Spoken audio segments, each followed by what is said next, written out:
I want to make you laugh, and I want to tell you first a story about my visit and how culturally aware I thought I was before going to India.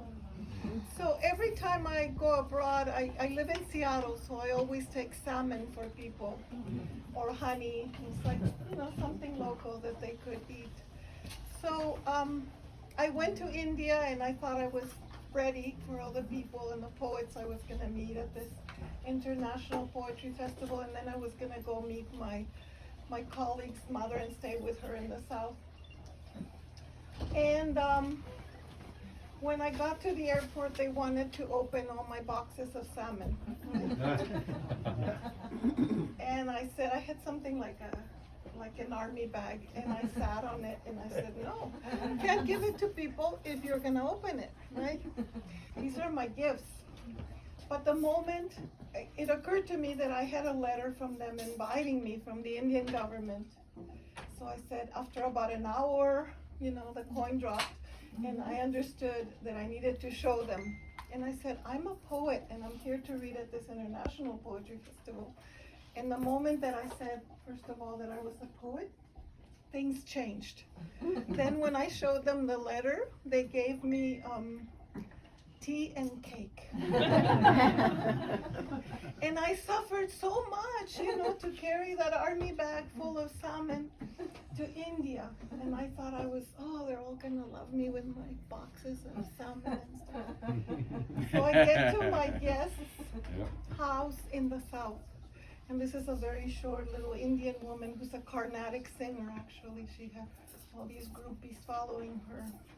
Woman in her 80s who sings Carnatic, sings with her throat. It's the mother of my colleague. And little by little, I saw that my army bag was moving every day a little bit more towards the balcony. When she asked me what was in there. And at the end, it was in the balcony. And I came back to Seattle. I tried to get rid of that salmon, but I couldn't. Because in the South, most people are vegan.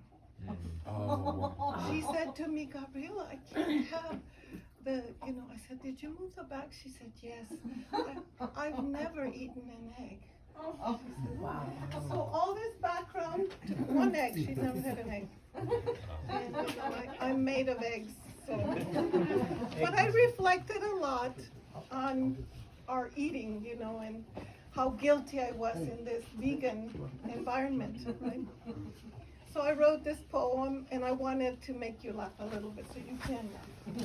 So it's called The Dead, and it's about all my crimes throughout life. Humiles are the only word that I think you don't know.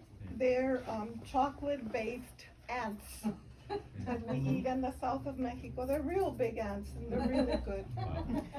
If you ever get a chance. And then the other chapulines are grasshoppers, which now is the future protein. Right? But this is called The Dead. In my stomach, like virtual crosses, lie the hundreds of entombed chickens, dozens of cows, 80 pigs, in the shape of sausages, carnitas, meatloaf, ham. Hundreds of beef patties, 2 baby lechones, jamón serrano, a pigeon, an iguana, a snake,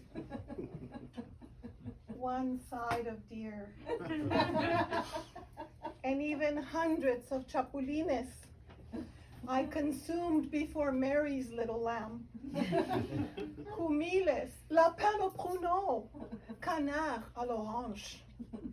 They are the sacrificial lamb of the conquest, my scarlet letter.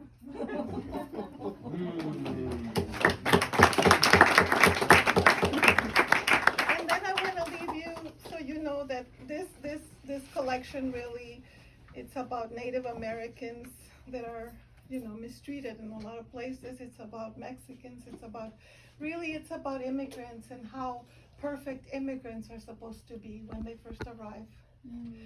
And so it's about all that.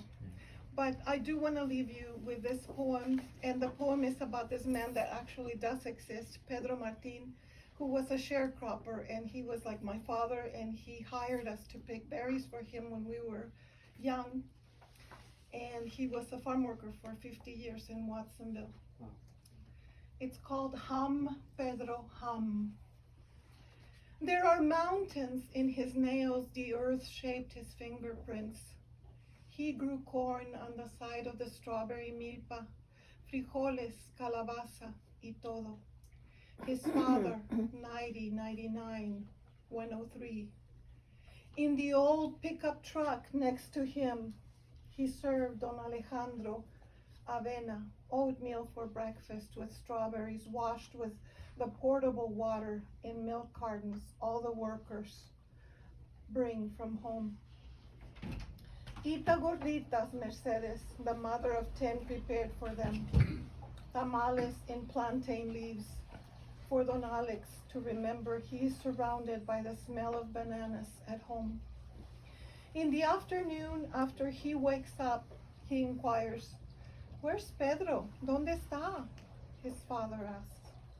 100 mouths to respond, "Aquí con nosotros, aquí con usted." All the young workers keep an eye on the Mexican revolucionario who fought to have his son, the crop sharer Pedro, grow berries for 1,000,000 hungry dry mouths. French mouths, Belgian mouths, ungrateful mouths, Safeway mouths, US mouths, and mouths of the Salvation Army, mouths in migrant camps, making agua de fresa, water with the strawberries. He engendered people to defend, teach, heal, feed, write about, draw, fix TVs, patch walls, police, build houses, sell houses, paint, serve in the army and the navy, sell vegetables and fruits, collect money, report, keep an office, sing as a zookeeper, smile. Pedro hums an old Javier Solís song. Payaso, soy un triste payaso, on the radio, to which all the women in the fields sigh. And they all remember they are not machines.